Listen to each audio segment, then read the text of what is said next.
Uşaqlar, bəzi şəkilçilərimiz vardır ki, bilirik ki, fonetik təhlil edərkən biz mütləq baxmalıyıq sözlərin tələffüzünə. Təbii ki, vurğu, ahəng qanunu, hecanı çıxmaq şərti ilə onlar yazılışa baxılır.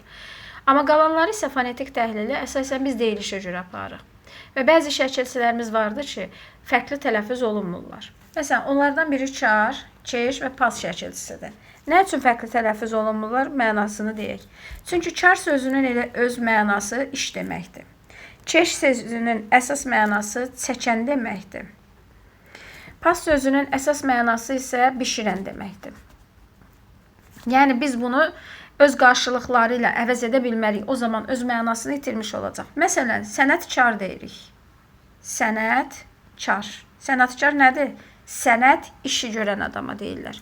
Keş sözünün mənası isə çəkən deməkdir. Yəni zəhmət keş.